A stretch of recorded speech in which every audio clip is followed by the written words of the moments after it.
Okay guys, dito tayo ngayon sa Suzuki Tawakin. At ayan, dahil sobrang taas na at layo na ng tinakbo ng motor ko,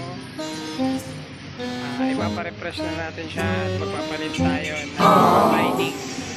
So checkin na lang muna yan ni Kenneth at ni Justin kung ano pa yung mga possible na damage, kasi medyo may maingay sa motor ko at kailangan na talagang i-refresh at palitan. Gawa ang tinakbo niya ay 1,000 ay sorry 100,000 plus. So ayan, easy si Kenneth at si Justin andun yung mekaniko. So sa mga gusto magpagawa ng motor dyan, Suzuki or anong motor, pwede rito sa motor trade ng Galangin. Sakto lang at budget lang. No.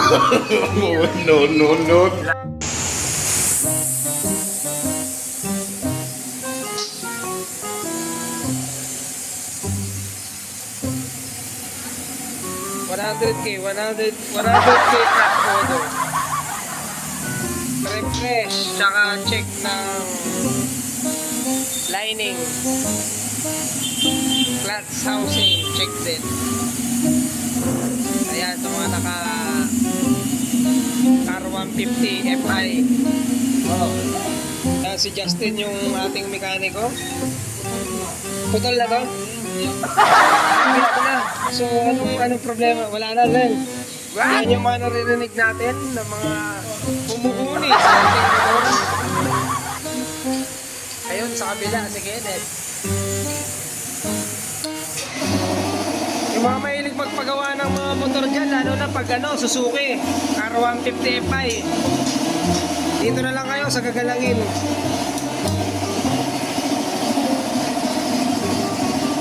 Ayan, no? 100K plus Odo. Model 2021. Wala pang 4 years. 4 years pa lang. Ayan, mga Lodi.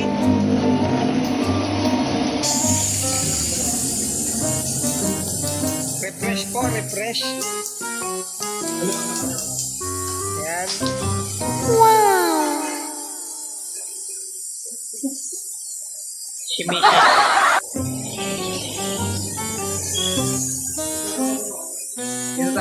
Dito tayo ngayon sa Suzuki Gagalangin.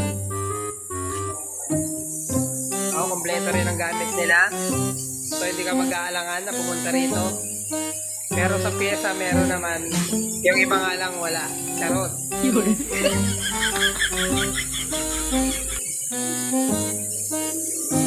Mura lang po rito magpa-refresh ng R150 Fi. Budget na budget lang. Try nyo kayo. Kung magkano.